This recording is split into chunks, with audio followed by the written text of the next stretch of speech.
Second ப்ரோமோவில் ரம்யாக்கும் சாண்ட்ராக்கும் சண்டை. அதில் வந்துட்டு ரம்யா பேசுகிறாங்க அந்த மாதிரி, நீ எந்த சாண்ட்ரா இதில் உண்மை, நீ வந்து நான் போகிறப்போ என்னை கட்டிப்பிடிச்சி அழுதியே அது உண்மையான சாண்ட்ராவா, இல்லை அந்த பாத்ரூமில் என்னை பற்றி காசிப் பண்ணல பாம்புன்னு சொன்னல அது உண்மையான சாண்ட்ராவா அப்படின்னு சொல்லி கேட்குறாங்க.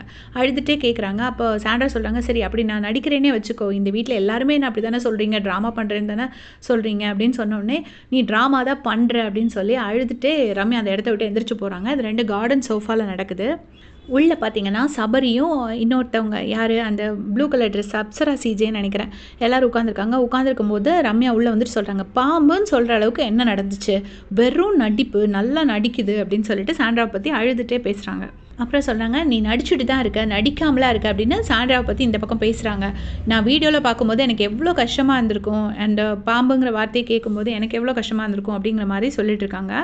அட்லீஸ்ட் என்னை நம்ப மாட்டேன்னு சொல்லியிருந்தா கூட பரவாயில்ல, பாம்புன்னா என்ன அர்த்தம், நீ யார் அப்படின்னு சொல்லிட்டு சாண்ட்ராவை பார்த்து கேட்குறாங்க. நான் பாம்புன்னா நீ அப்போ அனகோண்டாவா அப்படின்னு சொல்லி கேட்டுட்ருக்காங்க.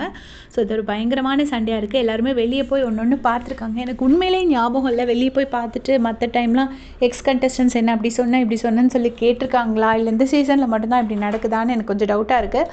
நான் நினைக்கிறேன் ஒரு சில அந்த பிளாஸ்மா டாஸ்க் மாதிரி இருக்கிற ஃபைனலிஸ்ட்டுக்கும் இவங்க அந்த எக்ஸ் கண்டஸ்டன்ஸ் வர்ற கண்டஸ்டன்ஸ் என்னெல்லாம் பேசியிருக்காங்கன்னு ஒருவேளை ஒரு சின்ன டாஸ்க் மாதிரி பேபி போட்டு காமிச்சிருந்தா இவங்களுக்கும் பேசுகிறதுக்கு ஒரு வாய்ப்பு கிடைக்கும்னு நினைக்கிறேன். அவங்க இவங்கள சொல்லும் போது இவங்களும் நீயும் என்னை பற்றி அப்படி சொல்லியிருக்கேன்னு சொல்கிறதுக்கு. பட் பேபி எப்போவுமே வந்து அந்த மாதிரி பண்ண மாட்டார். ஏன்னா அப்படி இருந்துச்சுன்னா அப்புறம் சண்டை பெருசாக இருக்காது. அதனால தான் எக்ஸ் கண்டஸ்டன்ஸ்க்கு மட்டும் அந்த அட்வான்டேஜ் கிடைக்குது அப்படின்னு நான் நினைக்கிறேன்.